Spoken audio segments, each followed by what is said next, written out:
बंदर बादशाह और भूत। एक घने जंगल में बंदरों का एक ग्रोह रहता था। बंदरों का बादशाह बहुत अक्लमंद था।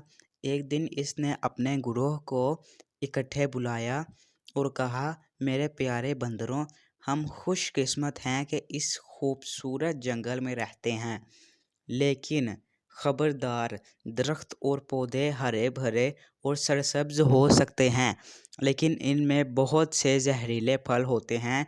तालाब साफ चमकता हुआ पानी हो सकते हैं, लेकिन इनमें से एक में भूत रहता है।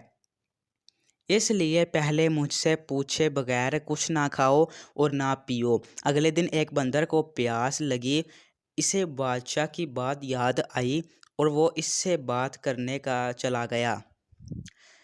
बच्चे फ़िक्र ना करो, बादशाह ने कहा, मैं तालाब की छानबीन करूँगा कि ये महफूज है। जब वो तालाब के करीब पहुंचा तो इसने देखा कि बड़े बड़े कदम अंदर जा रहे हैं, लेकिन बाहर नहीं आ रहे हैं। बादशाह ने नतीजा अखज़ किया कि ये वो जगह है जहाँ भूत छिपा हुआ था। सब बंदर रोने लगे, इसी फिक्र में कि वो पानी कैसे पिएंगे। बादशाह ने इन्हें तसल्ली दी और भूत का मुकाबला करने चला गया। भूत ने कहा लगाया, तुम बड़े मखमसे में हो बंदर बादशाह, अगर तुम्हारे बंदर तालाब में आए तो मैं इन्हें खा लूँगा। अगर वो ऐसा ना करें तो वो प्यास से मर जाएंगे। बादशाह ने सोचा, मुझे कोई हल तलाश करना चाहिए। इसने अपने बंदरों से बांस के टुकड़े जमा करने को कहा।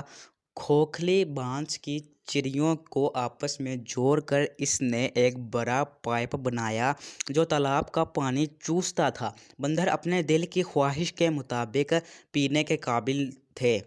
सब की तरफ से बंदर बादशाह को सलाम सलाम बंदरों ने नारे लगाए। वो भूत जिसे बंदर बादशाह ने अपनी समझदारी से शिकस्त दी थी, वो लंबे चेहरे के साथ तालाब में वापस चला गया। जब चीज़ें मुश्किल लगें तो कभी हिम्मत ना हारनी चाहिए।